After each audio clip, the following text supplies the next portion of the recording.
අකුරුවලට ප්‍රාණ දෙමින් ඇඟිලි තුඩු මවන පන් හිඳක හීන.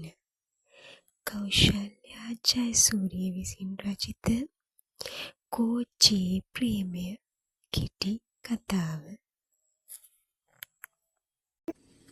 මචං දේවෝ උඹ දැම්ම බලන්න එපා. උඹට එහා පැත්තේ ඉන්න සුපිරි කෑල්ලක් උඹ දිහා බලන් ඇයි පුටේ යවාගන්නයි හදන්නේ.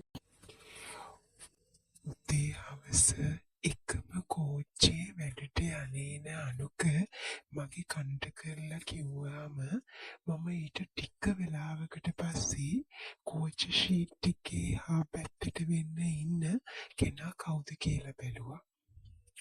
උසට සරිලන මහතක් තිබ්බ සුදුම සුදු රවුම් මූණක් තිබ්බ ඒ කෙනා කළු කලිසමකට සුදු අත්තික ෂර්ට් එකක් ඇඳලා හිටියේ. හරි අපූරු පෙනුමක් එයා ගාව තිබුණා. කැරණි කැරමුණු කොණ්ඩෙන් කෑල්ලක් මූණට වැටෙනවා. ඒ සුදු මූණට ඒ කැරණි ගැවුණු කොණ්ඩෙන් කෑල්ලක් වැටෙද්දී හරියට සිත්තරෙක් ඇඳ චිත්‍රයක් වගේ. අනුක කිව්වා හරි. එයත් මන් දිහා බලාගෙනමයි උන්නේ. කොහොමද මල්ලි නියම කෑල්ල නේද? හැබැයි ඉතින් කෙල්ලත් උඹට වශී වෙලා වගේ ඉන්නේ ඈ. මොකද ඉතින් උඹත් ඉන්නවනේ ශාරුක් ඛාන් වගේ. ඒ දිහා බලපු මගේ අනුක එහෙම ඇහුවා. දාගම්මු නේද බා?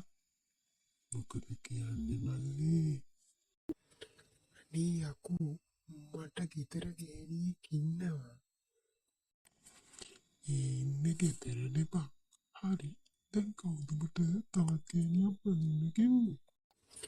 එතනින් එහාට අනුකට මං වචනයක්වත් කිව්වේ නෑ. පුරුදු විදියටම කෝච්චියෙන් බැහැලා ගෙදරට ගියා. ගෙදරට යද්දී හැමදාම වගේ ඉස්සරහ දොර ඇරලායි තිබ්බේ. හැබැයි ඉතින් සාලේ කවුරුත්ම පේන්න උනේ නෑ. කාමරේට ගියපු මම එල්ලන්න ආපු බෑග් එක එහෙමම කාමරේ මේසුලින් තියලා අත්තික ෂර්ට් එකේ අත් උඩට කර කුස්සියට ගියේ. කුස්සියෙන් ඇහෙන සද්ද බද්ද වලට කන් දීගෙනමයි. මං යද්දී ඇය මං එන පැත්තට පිටුපාලා පොල් ගානවා. ඇගේ ඉන වටින් අත් දෙක දාලා ඇයව උස්සලා ගත්තා. අනේ යකෝ මේකම උස්සන් ගියත් දන්නේ නෑ. මන් දන්නවනිති මාව උස්සන්නේ මේ එක්කෙනයි කියලා. අපොයියෝ ඒක නම් ඇත්ත. වෙන කවුද ඉතින් බැරල්ල උස්සන්නේ? අනේ මේ මගේ පික එක ෆුල් ෂේප් පරිද. හරි දැන් ඉක්මනට ගිහින් වොෂ් දාලා එන්නකෝ. රෑ කීයට නිදාගත්තත් එයාට නිදාගන්න නම් මගේ තුරුලට එන්න ඕනේ. සමහරක් දවස්වලට දාඩිය නිසා මං එයාව ටිකක් එහාට තල්ලු කළොත් මට නොගෑනී යාට නින්ද ගියේ නෑ කියලා පහුවදා දවසම මතක් වෙන ගාරයක් ගානේ එයා බනිනවා. සුපුරුදු විදියට පහුවදා මම දෙවැනට යන්න පුටත් වුණා. ස්ටේෂන් එකේ කෝච්චියට නැගලා සුපුරුදු පෙට්ටියට නැග්ගාම දැක්කේ ඊයේ අනුක පෙන්නපු ගෑනු ළමයි එක්ක අනුක හොඳටම කතාවක ඉන්නවා.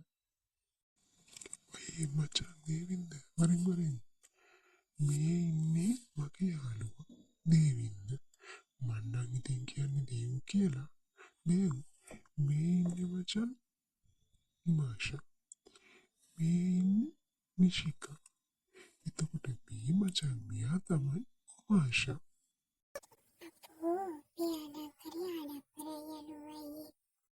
ඊයේ මම දිහා බලන් හිටපු අනුකී මට පෙන්නපු දැන් අනුක් උමාෂා කියලා මට ඉන්ට්‍රොඩියුස් කරලා දීපු ගෑනු ළමයා මන් දිහා බලලා පැත්තෙන් hina වෙලා එහෙම කිව්වා. ඒත් ඒකටත් මගේ උත්තරේ උනේ හිනාවක් විතරයි. අපෝ නෑනංගි මූ නියම ෆිට් පුරා. එහෙම කියපුවාම උමාෂා නිමාෂා නිශිකා මම අපි හැමෝම hina වුණා. දවසකින් එක සති වෙලා අපි එකම කෝච්චියේ උදේ හවා හමු වුණා. කතා කළා, hina වුණා, කඩචෝරු පවා කෑවා. අනුන්ගේ ෆේස්බුක් යාළුවෙක් වුණ උමාෂා ඒ හරහා මගෙත් මිතුරියක් වුණා.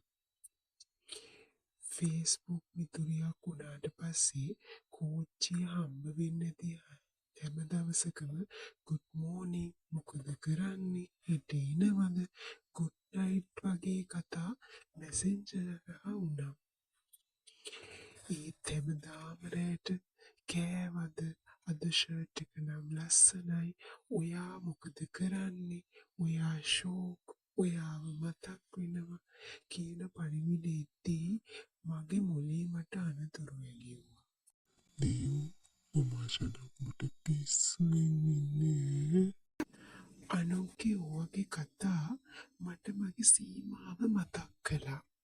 උමාෂාට ප්‍රේමවන්තයෙක් ඉන්න බවත් ඒ දෙන්න අතර නිතර ගැටුම් බවත් උමාෂා සැනසීම හොයන බවත් මැසෙන්ජර් පණිවිඩ හරහා වචන වෙලා තිබුණා.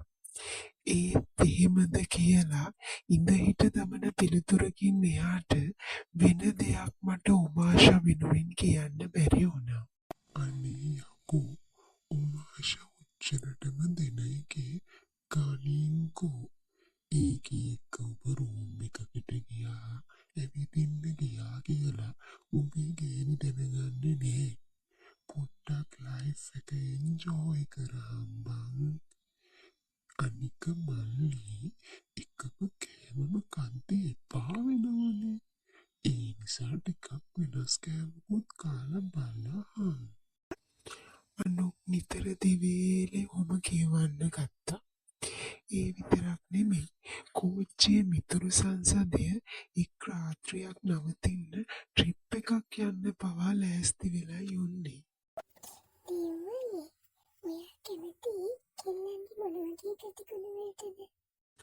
මං කැමතිම ගතිගුණ තියෙන කෙල්ල මල්ලඟ තැනටමත් ඉන්නවා මායා. එයාට මං බලාපොරොත්තු වුණාටත් වඩා මං හොයන ගතිගුණ තියෙනවා. මටත් කලින් නැගිටලා මගේ පස්සේ නිදියන එයා මොන්ටිසෝරි යවන පොඩි එකෙක්ට වගේ මට හැමදේම ලෑස්ති කරලා දීලා එයත් වැඩට යනවා. ඒ ගිහින් ඇවිත් ගෙදර තියෙන හැම වැඩක්ම ඉවර කරලා මටත් පස්සේ එයා නිදාගන්නේ. උමාෂා ඔයා ලස්සනයි කියපු ෂර්ට් එක මතකද? අන්න ඒක තේරුවේ එයා. ඒක හොදලා මැදලා දෙන්නෙත් එයා. ඔයා සුවඳක් කියන පර්ෆියුම් එක අන්න ඒක චුට්ටක් ගාලා සුවඳට යන්න කියන්නෙත් එයා. කොච්චර බැන්නත් මං එනකම් නොකා බලන් ඉන්නවා. මගේ ඇඟේ නොගෑවි එයාට අදටවත් නිින්ද යන්නේ නෑ. මං කැමතිම කෑම අත එයාගේ කැමතිම කෑම කරා.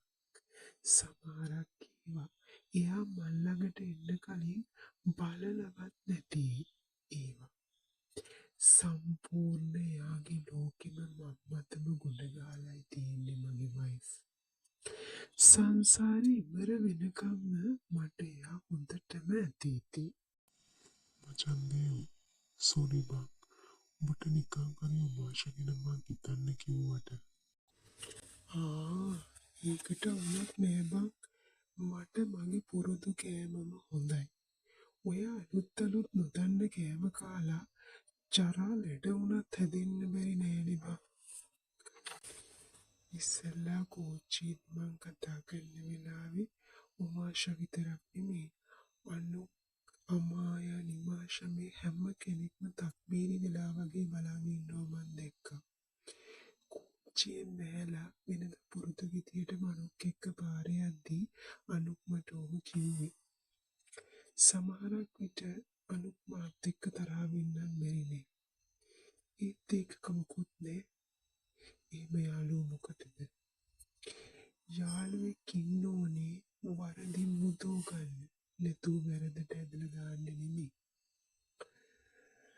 වරදක් නොකලත් මගේ හිත මටම චෝදනා කර කර යන්නේ මම වරදට අනුබල දෙනවයි කියලා. ඒත් අද මං නිදොස් වරදක් මගේ අතින් වුණා නම් කවදාවත්ම කවුරුත් නොදැනුවනම් මට මගේ හෘද සාක්ෂියෙන් ගැලවීමක් නැති වෙයි. කොයි වෙලාවක හරි ඇත්ත එළි වෙයි කියන බයෙනුයි මට ජීවත් වෙන්න වෙන්නේ. අද ඒ මුකුත්ම නැහැ. ආදරේ ඇට මස් නහර දිගේ උතුරලා ගියපු මොහොතවල් කීපයකට පස්සේ මං මගේ ආදරණීය බිරිඳව තුරු කරන්න ෆෝන් එක අතට ගත්තා. උමාෂා දේවප්‍රිය කියන ගිණුමට ගියපු මම බ්ලොක් කියන තැන ටච් කරලා ෆෝන් එක පැත්තකින් තිබ්බා. මීට කලින් මේක කරන්න ඕනිකම තිබුණත් අත කියපු දේවල් ටික කියලම එක කරන්න තිබුණු ඌමනාව නිසයි ඉවසන් උන්නේ. මගේ තුරුලේ හැංගිලා සැනසීමෙන් ඇස්පියන් ඉන්න මගේ බිරිඳව මං තවත් තදින් තුරුව කරගත්තා.